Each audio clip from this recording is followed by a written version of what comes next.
It's Friday, November 25th. Let's talk PlayStation. So before we get into our first round of news stories, I just want to throw this one out there in case you did not know about it. But so clearly, Black Friday going on, a lot of great sales and stuff for games, especially on the PlayStation Store. But Sony actually this past week released a coupon code for North American PSN users. So it pretty much works for anybody within North America, mind you. And it's one-time use code. I'm probably showing it right now, but it takes 10% off your entire cart. And you can combine this with current sales going on the store. So if you did plan on snagging a bunch of stuff, be sure to throw this coupon code on there as well to get another additional 10% off. You might as well, if you're going to do it. Anyway, next, our first real news story. So God of War PlayStation 4, we got a few details about it that I'd like to share with you all. One thing being, Cory Barlog, the game's director, has confirmed on Twitter that the game has been in development for at least like 3 years. That's like when it started. He's saying like mid-2013 is when he joined on board to like start full like scale production of the game. So interesting. Obviously the games take a long time to make, especially these multi-million-dollar projects. He also, more interestingly, he noted that and we already kind of knew this because Sony Santa Monica at the time, a few months back, said that this is not going to be Kratos' final game, but Cory recently confirmed that this is going to be this is basically like a beginning saga for Kratos, like, because obviously when we saw the new like reveal for this God of War, it's, you know, Norse mythology now, and it's just kind of like a whole new direction for the franchise. So a lot of people are thinking this is kind of a fresh step for like possibly, you know, more games in the future, and that's pretty much what Cory's saying. It's kind of like a new beginning saga for Kratos, which is great.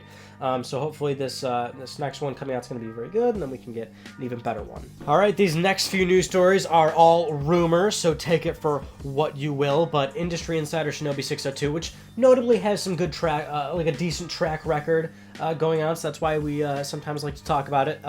He recently on NeoGaf was posting about how at PSX we're going to be seeing more Death Stranding, which is Hideo Kojima's game. That's going to be a PlayStation 4 exclusive, presumably also coming to PC. I believe that was also confirmed. The weird trailer with Norman Reedus and the baby and the like tentacles and whatnot and all that weird sort of nonsense. He's saying that he's going to be at E3, and we're going to actually find out what engine it's running on, because that's one thing we don't know is what engine that game's going to be using.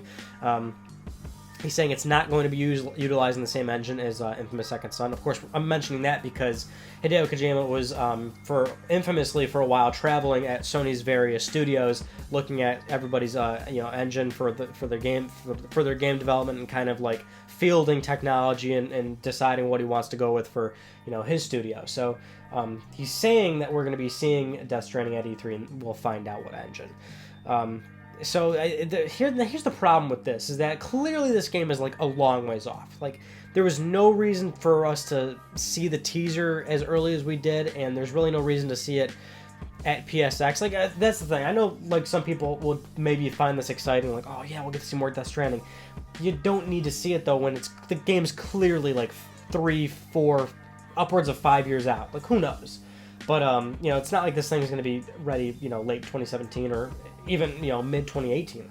This game's a long ways off. So it's just kind of annoying because it's going to be one of those things where we're going to see it at every conference. Then it's going to be the typical video game industry bullshit where we see it way too often. Starts building up hype, expectations, and all this nonsense. Like, it's just, God, start doing the right thing where it's like, don't show stuff until like the game's actually like somewhat near complete. Announce it, give us maybe a year's time and then release it. It's that way. It's not always down people's throats. I mean, this has just been biting people in the ass over and over and over again. That's because a lot of people can't temper their expectations properly. So since people can't do this themselves, publishers and developers probably realize, hey, let's stop screwing ourselves by showing games constantly over and over and over again. And especially, like, this is Hideo Kojima, and I love and respect Hideo Kojima much like many other people do, but it's like I said, it's just, this game's too far out. We don't need to see it again, but we'll see what happens once PSX actually starts December 3rd, or was it December 4th? But it's starting very soon. And another thing Shinobi mentioned was about Uncharted 4's DLC. He's saying that we're also going to be seeing that at PSX. We'll see what the single-player DLC actually is. He's saying that the previous rumors were that the DLC was going to be featured around Sam.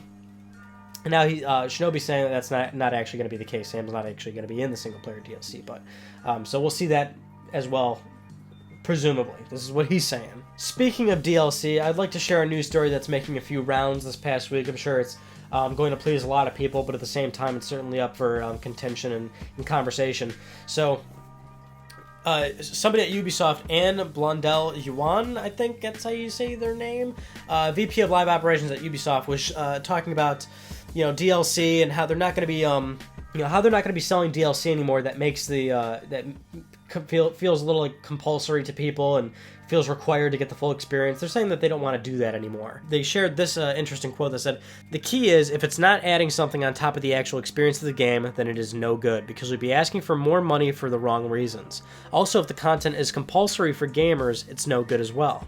It is a way to deliver more fun to the gamers, but they have a choice to go for that extra fun or not. If I take an analogy of an amusement park, you can go through all the rides, but then you can also go to the shop and buy some food or merchandise or whatever. Regardless of whether you spend money in the shop, you're still part of the whole experience. Nobody is making you buy if you didn't want to, but it is another way to have a different entertainment experience. If you're with your kids and there's a toy you want to get, we'll make sure it is an extra experience, and it won't be the case if you don't buy it, then you can't do anything else." Now, here's a couple of things I want to talk about with this quote. I mean, this says a few things to me.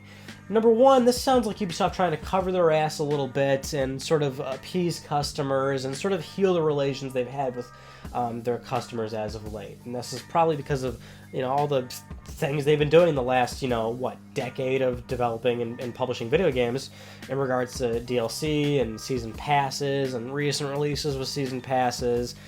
So that's number one. Number two, this is obviously, it's good-spirited. I mean, it's nice to hear them say something like this, but at the same time, it's kind of hard to say one thing and then do another thing and have that perception of what you want to, accomplish be received from people. That's the thing about the games industry and what, developers and publishers do, is that they'll do one thing and it's really hard to please everybody. There's always going to be a group of people that are not happy about what company X is doing. There's always going to be a group of people that are that think company Y is doing it better. It's just like there's no real set stone way of how to do things and make everybody happy. There's always going to be a vocal group of people that are going to be upset about something, and even more so.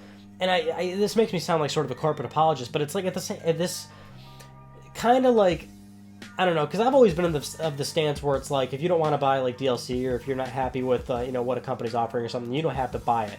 No company is ever making you buy DLC or season passes or all that nonsense. And now this is Ubisoft pretty much backtracking from that sort of ideology and saying, "Oh, we're sorry. We admit that we're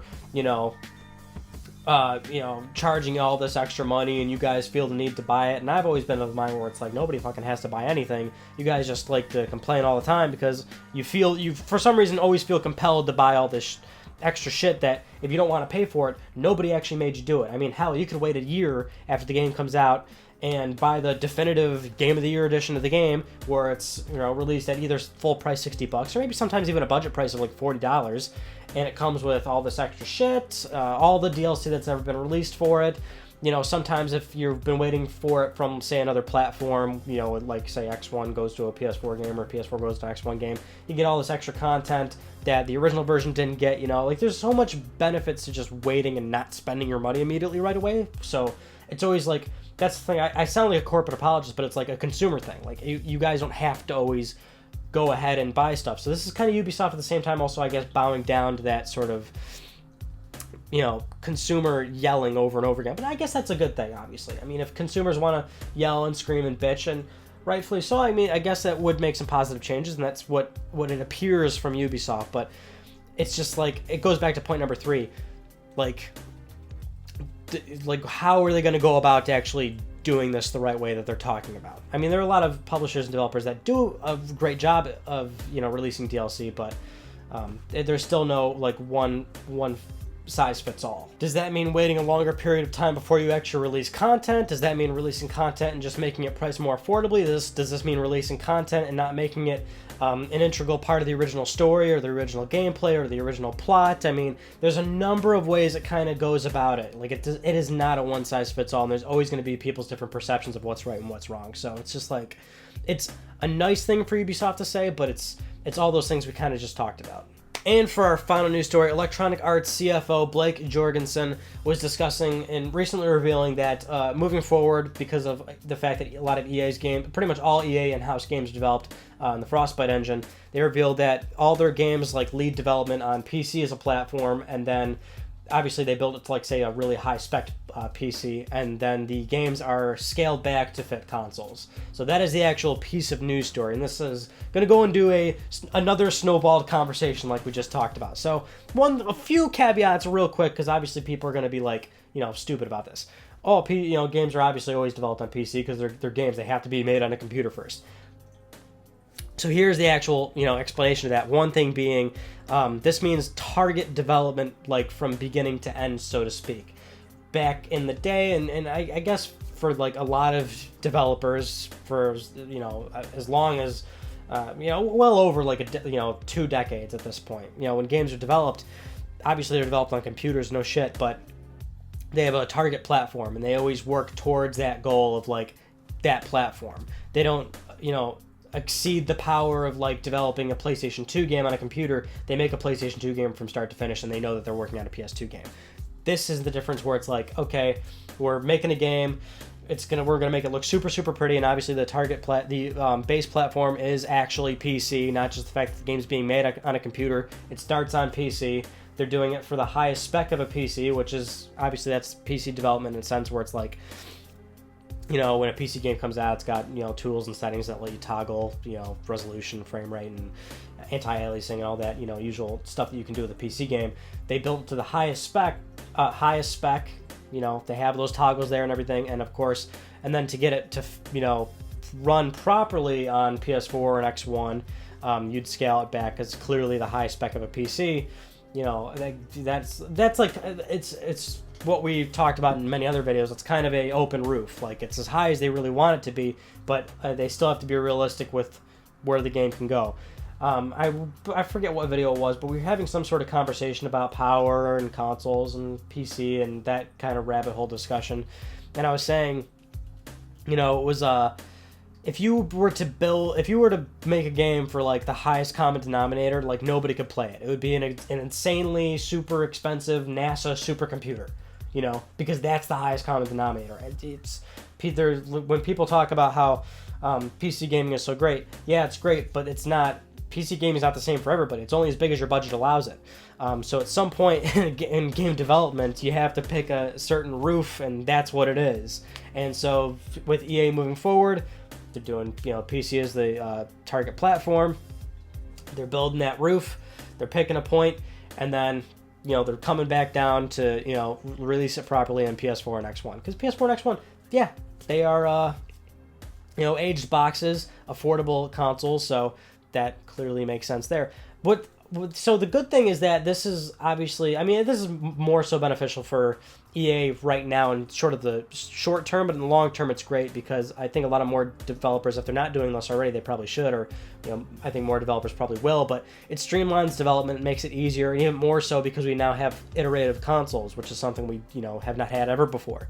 So now we have a PS4 and Xbox, which are going to be releasing semi more frequently now on a different release schedule, and they're just going to be slightly more powerful with bumped up visuals, frame rate, resolution, and stuff.